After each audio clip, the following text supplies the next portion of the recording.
Good afternoon. Dr. Mel here. Dr. Mel here in the flesh on this 30-day challenge. We're on day 7. You know, it's interesting. I believe I'm on day 21. Yes, if I'm doing the math right. There are 7, no, I think I'm on day 22 of the whole 30. I'm on some day of the whole 30 challenge. I find it interesting though, all these 30-day challenges. Why 30 days? Well, one, we are used to things in monthly rhythms of our life. Months change, within 30 days, 29 to 31 days.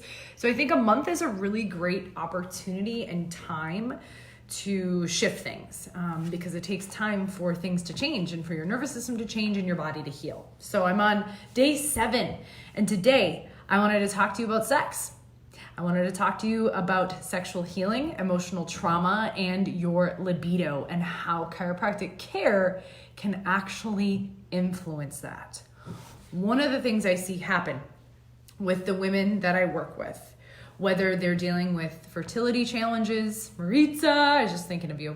Whether they're dealing with fertility challenges, they're dealing with a low sex drive, they feel like they don't have a libido, or women and men who have dealt with sexual trauma, whether it's molestation, rape. Again, I know those are serious things, but it's really important to talk about and bring this to the light, because anytime something happens to you and there is more perceived negatives than there are positives, your nervous system feels threatened over opportunity. We feel more of a threat than an opportunity. And again, that could be from sexual trauma. Our body will go into defense. Our body will start to protect and guard. Our physiology changes, our posture changes. You notice this when you see animals. This is instinct and innate within our system. When a cat or a dog feels threatened, what do cats do? They arch their back. Dogs tuck their tail or they show their teeth, right? This is a sign that their nervous system is moving into fight or flight. Their whole physiology and their posture changes. So when I work with people who have dealt with trauma, they've dealt with sexual trauma, literally the parts of their body that have been influenced go into protection and shutdown because it's a perceived threat. Their livelihood is being perceived. Heck, their whole moral being is being threatened. And again, it's a serious issue that impacts the nerve system, that can cause issues unless you deal with it and work through it. It can cause things like anxiety, PTSD, OCD, all of these things, even down to the physical structures of when your pelvis starts to go into protection mode, that can cause tension and dysfunction in the nervous system and what that controls as far as people dealing with constipation, low libido, right? Our hormones get influenced because the last thing that your nervous system cares about when you're in fight or flight and your nervous system is running this background pattern of a trauma, of a stressor, the last thing that your body cares about is actually producing a child or actually having pleasure through sex. Your body doesn't care about that, because if you're a person who has dealt with sexual trauma, which a lot more people are coming out and sharing like what they've dealt with, if your body has been through that, the last thing that you generally care about is actually opening up to someone and receiving pleasure from a sexual engagement, from a sexual experience. Because in your mind and your brain and nervous system, if you've had trauma, your nervous system will see that sexual experience as actually a trigger, a threat, and something that's not to be enjoyed, something that is not meant to receive pleasure. And again, I'm going into the depths of this, of what the nervous system, the stories that can be created, but again, it's all physiology. So coming back to how chiropractic helps with that, when someone has dealt with those things, when you can start to allow the nervous system, when you can allow the nervous system and the body and the person and the human being to start to feel safety through the breath. Generally, one of the first things that happens is when we feel threatened, our posture closes off and we start to breathe really high and we shut down, and oftentimes we disassociate because our body can't handle the energy and information coming at us. So with chiropractic, one of the goals is to help restore the function and the peace and ease and the coherence within the nerve system. Help that person start to feel a sense of safety. And all starts and ends with the nervous system. So if we can help the body come out of that contracted state, that defense strategy, and start that nervous system and spinal cord start to unwind and say, oh, that's no longer happening anymore. Bringing the person into the now. One of the biggest things we see is the body starts to breathe. If there has been more physical trauma, the body can start to shake and unwind to dissipate that stored energy and those blockages. That in turn is influencing internal physiology. Your body moves from fight or flight to a more balanced state of safety. When your body feels safe, at ease, at rest, that in turn is going to influence hormones.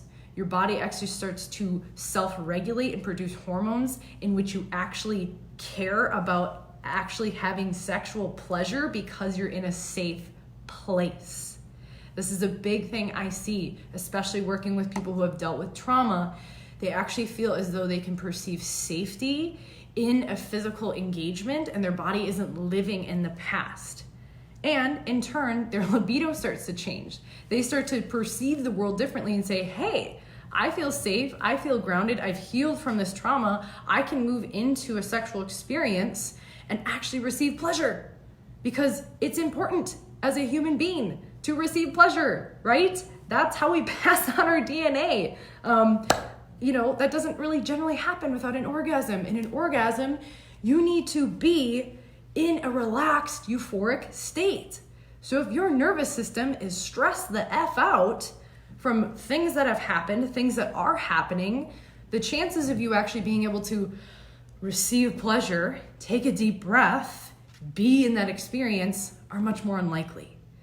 So my point with all of this is it's important for us as human beings to live free, to be free of interference, to be free of our past stories, of our past trauma. And it takes time. I'm not saying that if you dealt with something really major in the past that you're gonna heal in a couple, visits.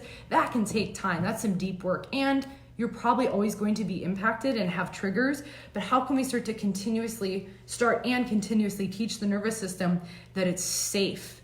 It's safe to be with someone. It's safe to experience that pleasure. It's safe to receive. It's safe for the body to relax in the pelvis, in the breath, in the heart. I mean, I know what you all are thinking now. Like when you think of those sexual experiences, you gotta be intimate with someone. You're opening up. There has to be a level of trust. There has to be a level of safety, which is all in that pelvis region, actually that tailbone region. You see when those animals come out of that fight or flight, their tailbone untucks, their pelvis opens up. That's part of it, my friends. So chiropractic is powerful in that way, in working with the spine and the nervous system. Plus, if you're looking to bear a baby and have a child, you better believe you want that pelvis nice and relaxed to allow that baby to come through the pelvic canal and the vaginal canal. I'm all about being raw about this because it is definitely a topic that is not talked about enough, and we need to make it mainstream because there are so many people that I see that have dealt with something and they don't feel safe enough to talk about it. They don't feel safe enough to express what has happened to them, and in turn, their relationships suffer. Their intimacy suffers. I had someone share with me that they actually have never been able to experience an orgasm or been able to be safe with someone. What? That is part of human nature. That is part of human nature, y'all.